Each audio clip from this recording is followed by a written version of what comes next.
Sense? With about 20 million witnesses. Yeah. Yeah. Wow, and this is before he even gets... And where's the hate coming from? You know, from the top. Yeah, yeah. I think that... Go ahead. Well, different topic. That's all right. Well, no, I want to work this out. I think that he has committed high crimes and misdemeanors that are impeachable already. I think his endorsement of neo-Nazism or of Nazism, you know, saying there's fine people among the Nazis, I mean, we fought a war to stop the Nazis. You know, hundreds of thousands of Americans died to stop the Nazis. And this guy's saying, oh, there's fine people among the Nazis. You know, sorry, number one. Number two, the emoluments clause. His if not, D.C. hotel is the clearest example of that. I think both of those things are frankly impeachable offenses, and more impeachable than having sex with an intern in the White House, you know, which was, you know, or lying about it, which was what they got Bill Clinton for. So anyway, the question. Go ahead. Well, the only other thing I was going to add was something that was on your news regarding the two vessels that collided. Are the Chinese making that guidance system also? I don't know. That's a good question. An awful lot of our electronics now that you find in our destroyers, our aircraft carriers, our jets and everything else are coming from China. And it's a huge concern in national security circles. But to what extent that's the case, and to what extent that's the case aboard the John S. McCain, I don't honestly know the answer. Thanks a lot for the call, though, and thanks for listening to us on SiriusXM. We will be back in just a moment.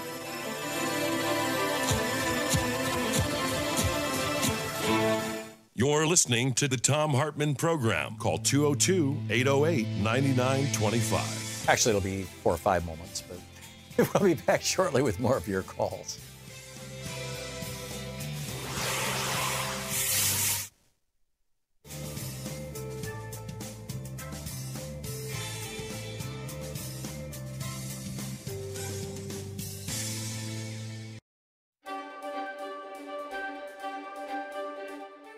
And welcome to the Thom Hartmann University Book Club. Today we're reading an excerpt from Robert Wolfe's book, Original Wisdom, Stories of an Ancient Way of Knowing. I wrote the foreword for it. Robert Wolfe just died just a few months ago, just this last year, in Hawaii. Louise and I visited him there a number of times. He was in his 90s. And back in the 1950s, he was an anthropologist and sociologist who had been hired by the Malaysian government to figure out why this one particular Aboriginal tribe, the Sonoy, who lived deep inside the jungle, hunting-gathering tribe, why they were, quote, lazy, why they were unwilling to work in the rubber plantations. And he got to know them, and he discovered that their view of the world was completely different than ours. And that's essentially what this book is about, and it's absolutely a mind-boggling book. I'll share a little. This is from the middle of the book. This is page 86. It's finally he's reached the point where they'll let him sleep in the village with them. He says, in time, I grew to know them better. But it was when I began to overnight in their villages that I learned that they literally lived in another reality. When it became dark, people huddled together for warmth and companionship. In the tropics, there's no long period of dusk. It grows dark quickly. The air would become cool, and people would move closer together, reaching out, touching a neighbor, perhaps holding hands. Women might run their fingers through the hair of the person sitting next to them. During the nights I stayed over, they would often gather around me and have me ask them questions. Then they would ask me questions, very quietly and softly. Our being together was not like other social situations I'd ever experienced. We talked, but softly. They did not know how to compete for attention. A few words now and then were all that were spoken, a question or a comment, a simple answer, long silences. Sometimes someone would have some tobacco and light a cigarette, tobacco rolled into a leaf, which was passed around the group. People might ask each other whether they had noticed that particularly bright patch of sunlight on the side of the river behind a certain tree, or if they had noticed that large yellow bird that sang in the morning. Evening was a time of reflection, of gentle communication, of being together. I never knew their blood relationships, but evening times felt like family. As it grew later, one of the people would get up to go into one of the houses, more often little more than lean-tos or rickety huts on stilts, and fall asleep. Eventually, each of us had found an empty spot on the floor of one of the shelters, and wrapped in our sarongs, we huddled close to whoever else slept in that house that night. The houses did not belong to anyone. It seemed that each of the 4 or 5 little shelters was for all the people living in that settlement at that moment. We would fall asleep whenever we chose, and I'm sure with whomever we wanted to spend the night. Yes, people had sex, but even that was gentle, quiet, and discreet.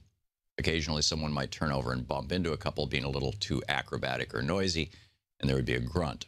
Or people might move away from a couple that made too much to do about their lovemaking. Passionate lovemaking between young people often took place during the day, outside in a more hidden spot in the jungle, I was told.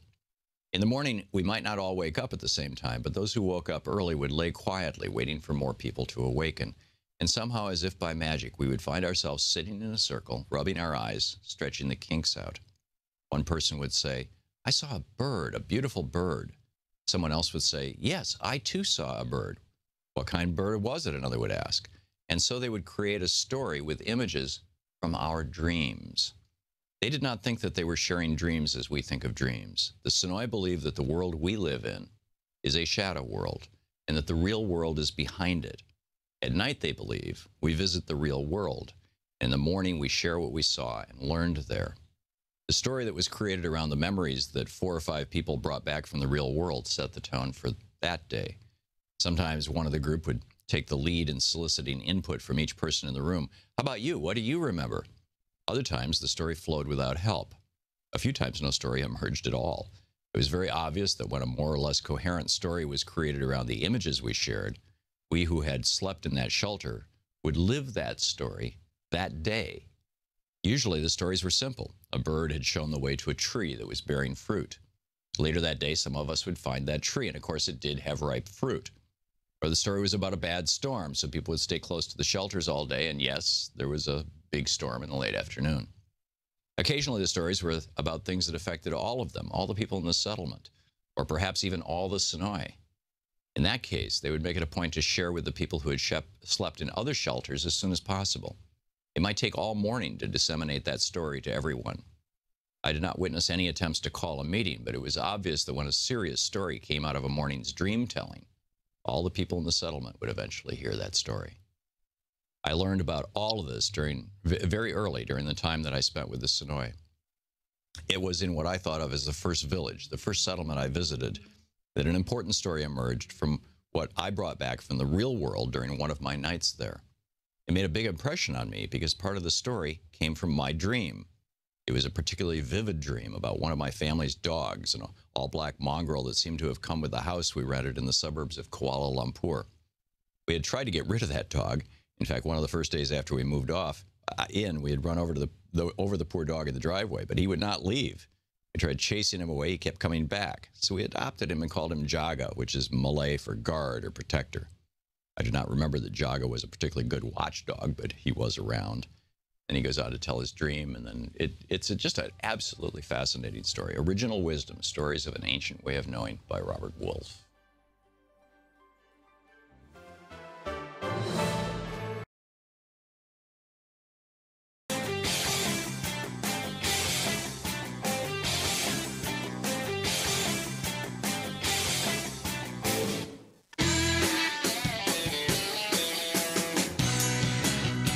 Welcome back. Thom Hartmann here with you, and it's getting dark here in Washington, D.C. The eclipse is moving across our sky. It's very, very interesting. Donald Trump comes to office, and America goes dark. I don't know if that's ironic or I don't know what that means. Anyhow, David in San Francisco. Hey, David, what's on your mind today? Oh, hi, Tom. And is Dean still there? He is not, although I just told Chris if he wants to give him a shout and ask him if he wants to finish our conversation about Saudi Arabia and Wahhabism. It got cut off at an inconvenient moment because we had just hit the limits of the automation system to, allow me to have a long segment.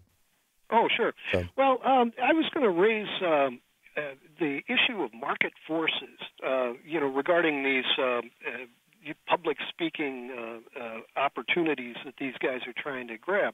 I remember, in the early days of rock and roll, every once in a while there would be a death in a crowd, or there would be, for example, The Who. I think they were in Cincinnati, and the venue didn't open up all the doors at once, and there was kind of a stampede for the famous one was Altamont. Oh, that one too. The guy was stabbed by the bikers, by the Hells Angels. Well, in terms of, and this goes back probably 100 years for public, public auditoriums, that if somebody had a pattern and practice of stirring up a riot at every venue, they had to put up a performance bond before the show. They weren't given, automatic license to a public auditorium if they were, expected to cause a riot at every show. So a performance bond is very standard in theater. If you're a quiet, mood singer or something like that, there's very little chance that you're going to lose your performance bond. But somebody that has a regularity of causing harm to an area, somebody end up broken legs and whatnot. So these performance bonds, that should be a standard in a thing like these Klan rallies. And the other angle I was going to raise was, of course, you're very well aware that the corporate media has been dominated ever since Colin Powell's son just opened the gates for these boys. So maybe we should start to demand performance bonds for some of these talk show hosts. Right now, I've been listening to these talk shows, super right-wingers and what used to be standard middle-of-the-road stations, and they're all, it's as if you're going to get into a guaranteed argument if you're going to oppose Nazis. Yeah, they're foaming at the mouth. David, just FYI, pretty much anybody who's on the radio in America, in order to get syndicated, in order to get on, a national platform, and I'm guessing this is true on a smaller scale with local stations, but anybody who's syndicated already has errors and omissions insurance, which covers, to a large extent, pretty much anything that they say on radio or television. Well, that said, actually, I've busted a bunch of these guys. If there was an example of a major lie that was exposed 5 years ago, and these guys are still spouting the major lie, is there a way of? Are you familiar with? What is it in law? If you there's a notice, you give notice to a landlord of a broken step, and if they refuse to fix that step, then you can get treble damages if you get injured using it. In the same vein, if these guys are notified that they're spouting a lie and they continue to do it. Well, I think that's the essence of, Jim Hansen, the famous NASA climate scientist, is helping his granddaughter sue ExxonMobil and I believe Koch Industries. It might just be Exxon, but I believe that they're suing a bunch of the fossil fuel industry people for basically depriving her of a life. I mean, she's like, a little kid, and when she grows up, this planet may not be habitable. And right.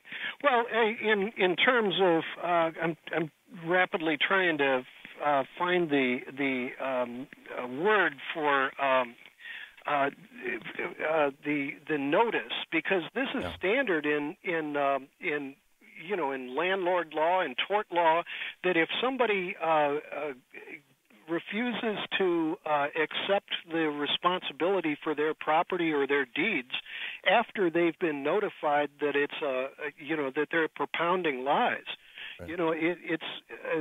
I'm surprised that this clause that you're talking about has never been challenged. I wonder if are there examples of some of these talk show hosts that refuse to accept the truth and continue to propound? Well, keep in mind, David, your truth and their truth, my truth and their truth.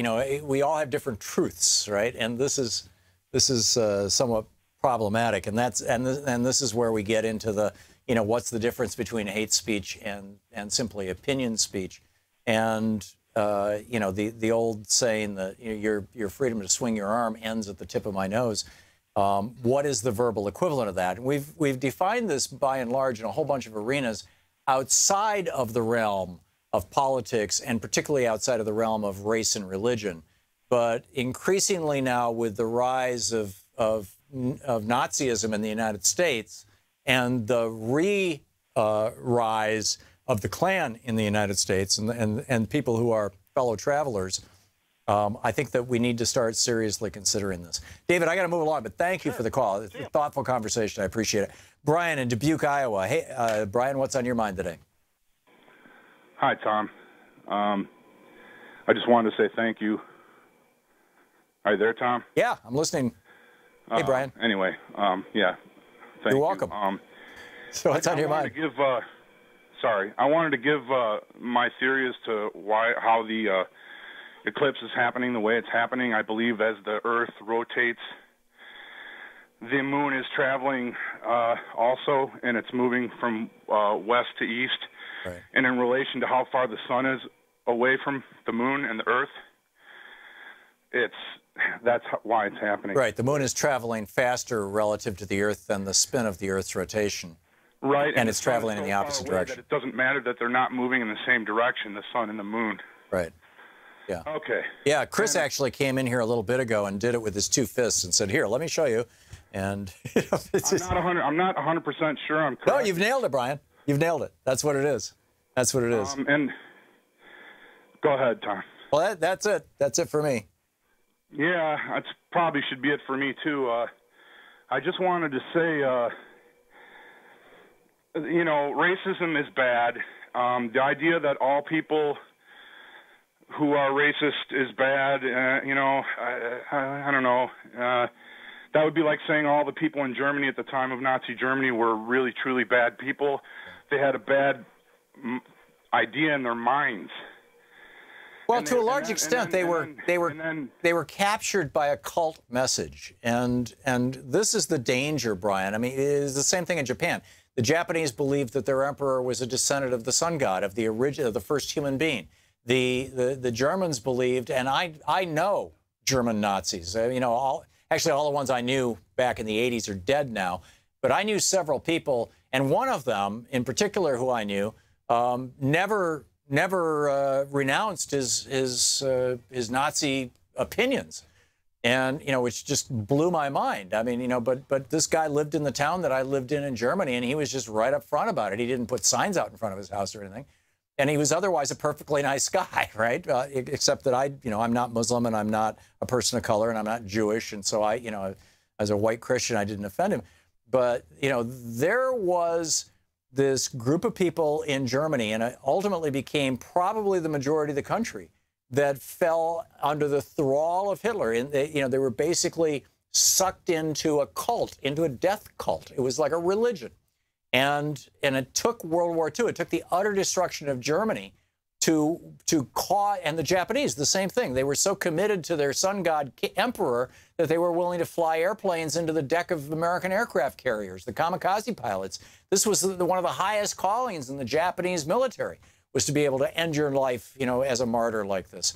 And that's what happens with cults. And ISIS is a cult, and all this stuff coming out of ISIL. This is cult stuff, and this is stuff that is extraordinarily dangerous and destructive. Brian, I gotta move along, but thank you for the call. Mo in Chicago. Hey, Mo, what's up? Oh, Tom, pleasure to speak with you. I have two solutions, one that people can apply personally, or two ways of counterattacking against this resurgence of the Wehrmacht and the KKK. And the other one is something we can do without impinging the freedom of speech.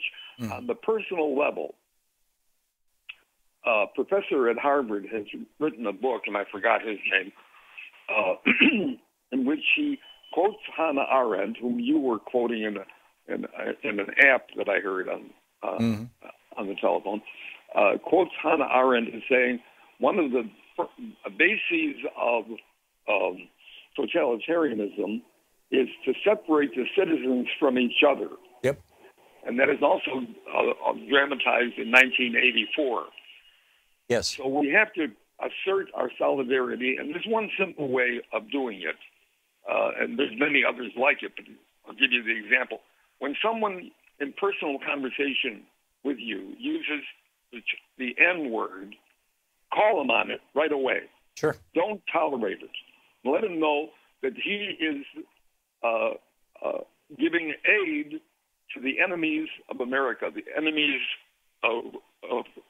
who several 100,000 Americans died fighting against in World War II. Yeah, I absolutely agree, Mo. And I would say even beyond that, you know, whether it's an anti-Jewish comment, an anti-Muslim comment, there's a lot of this stuff. But I think that the ultimate statement that would be, you know, the total rebuttal to that is we are all Americans here, right? We're all in this together. We all live on this continent. We all live under the same laws. We all live under the same government. We're all Americans here, and we've got to work together. We've got to bring this society back together. Mo, excellent points all. Thank you so much for the call, and thanks for listening to WCPT. We'll be back in just a minute.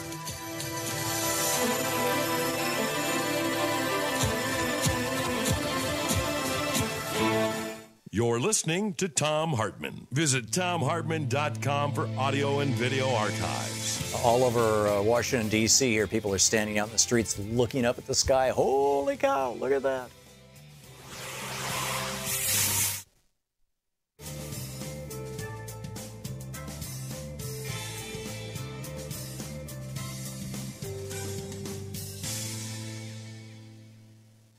And welcome back. Donna in Muldrow, Oklahoma. Hey, Donna, what's on your mind? Thanks for watching Free Speech TV. Oh, thank you, Tom. Hold on, I got to get you off my speaker.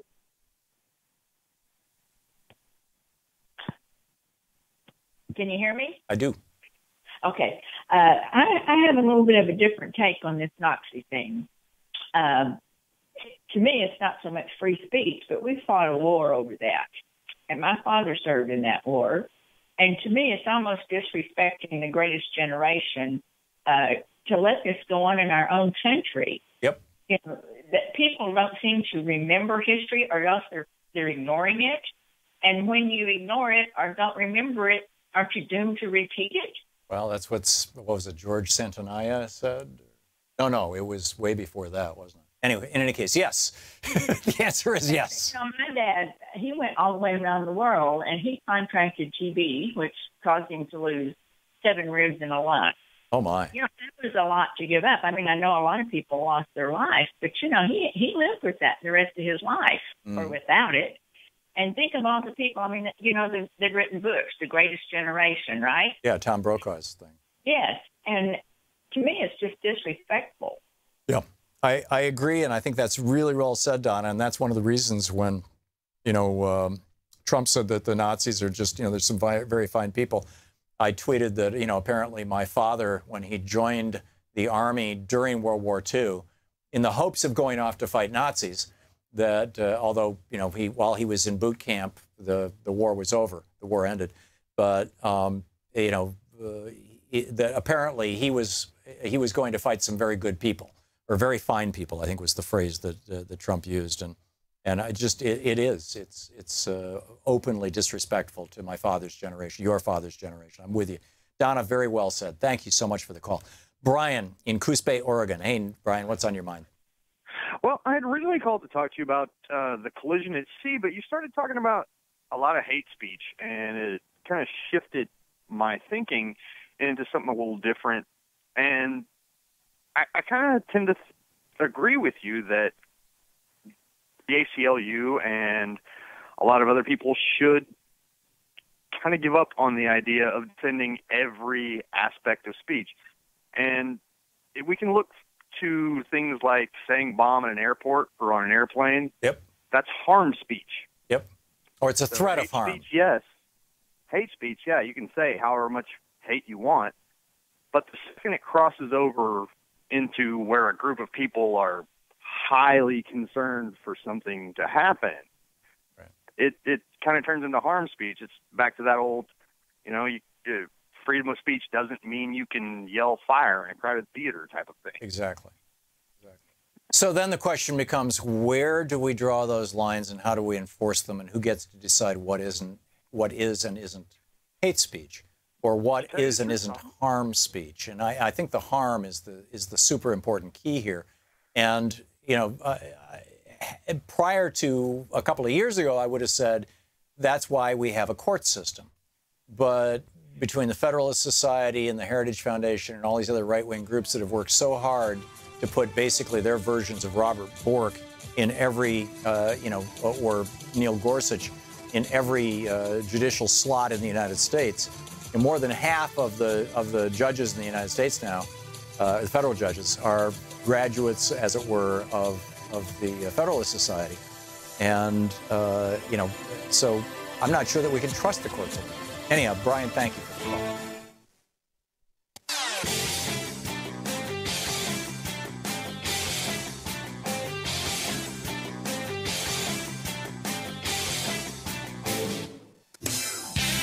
Total eclipse in South Carolina. Pretty much a fair amount of eclipse here in Washington, D.C., although there's still a fair amount of sunlight out there. Mike in Belmont, Massachusetts. Hey, Mike, what's on your mind today? Hey, Tom. How you doing today? Good. What's up? Well, I just wanted to mention that I didn't know that Ronald Reagan's name worked out to be 666 until I had already made a Donald Trump poster for the Women's March in Boston. And I figured out that if you go with Trump's German name before he changed it, Trump, right, and you Germanize his middle name from John to Johann, his name is Donald Johann Trump. That's 666. Yeah, but you got to jump through some hoops to get there. I mean, Ronald Wilson Reagan was really easy. Well, this is the other one. I do believe that maybe on Trump's birth certificate, it has his German name, and maybe he wasn't born here. He was born in Germany. Well, since it has to do with birth certificates and it has to do with Trump, maybe we should wonder out loud about that, Mike. Everything he ever complained about, he did himself. Collusion with the Russians, birth certificate, you name it. Everything he said that everybody else he does. It seems. Mike, I got to move along, but thank you for the call. Corky in Hilton, New York. Hey, Corky, what's on your mind? Oh, Tom, yeah, I'm just wondering how long it's going to be before we beg these other countries not to shoot at us and admit that our president has dementia, and we got to get him out of there before he kills everybody. Well, one of the Democratic lawmakers, and I'm sorry, Corky, I'm not remembering off the top of my head who it was. It was somebody who I don't personally know and have never met, has just in the last 48 hours introduced or said he was going, or she was going, I think it was a man, was going to introduce legislation to specifically require a mental health exam for Donald Trump. And, I'm not sure that that's such a bad thing, although I don't think that a person should be impeached or not based on an examination like that.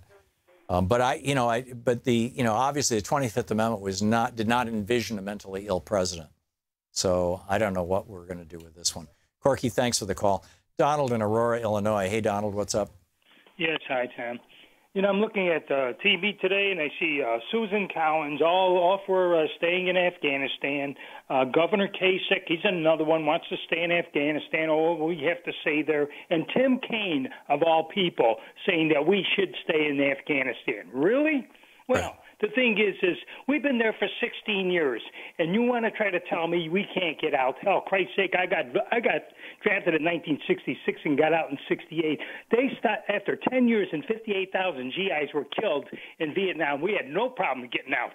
I don't know where the American people stand. They should start screaming about this, that all we're doing is staying in there to increase the military-industrial complex. Why should we create another war zone for us that we have to cover? And Susan Collins really got me upset. She goes, well, we have to do this for our allies, too, to make sure that they're not planning anything. Really? How come our allies are not in Afghanistan? Yeah. Donald, I'm totally with you. We won that war in just a matter of weeks, and we've been in an occupation for 16 years, 15 years, or however long it's been.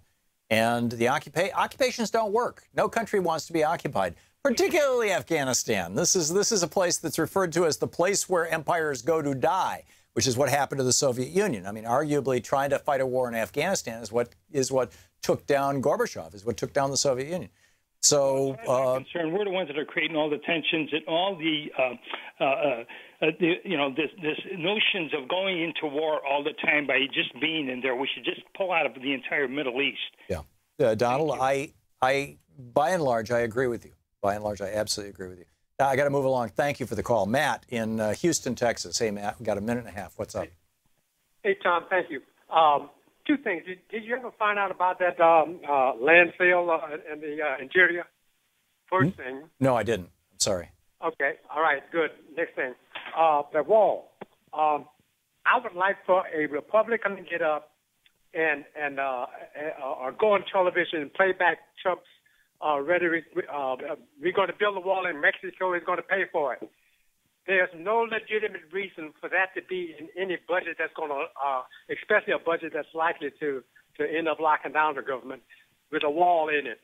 If those people that Trump supporters want a wall so bad, and they're the only ones who want it, why should the rest of America have to deal with it? Let them build a wall if they want to. Let them get all of those rich people that's funding all their hate to build the wall if that's what they want. It should not be included in the budget, and I'd like to hear a Republican tell them it's not going to be a wall, and we're not going to put it in the budget that we could use for infrastructure.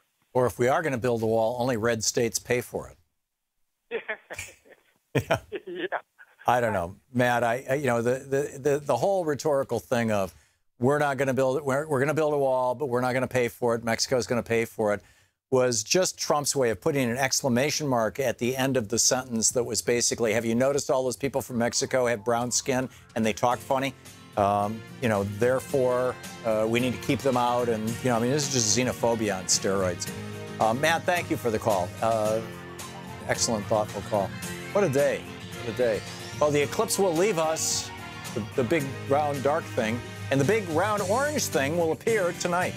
So we will be, no doubt, discussing tomorrow what Donald Trump has decided he wants to do in Afghanistan and whatever else he's going to talk about tonight. Who knows? But anything's possible in this day and age. So don't forget, democracy is not a spectator sport. It requires you to get out there, get active, tag your it. See you.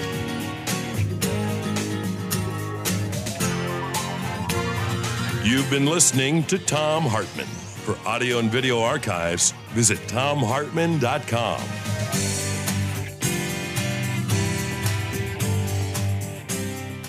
The Thom Hartmann Program is brought to you in part by the Aiden Forecast, an Here investment with your newsletter world- with weekly updates of leading market indicators and a monthly deep dive into what the details of the economy and the markets mean for investors and retirees.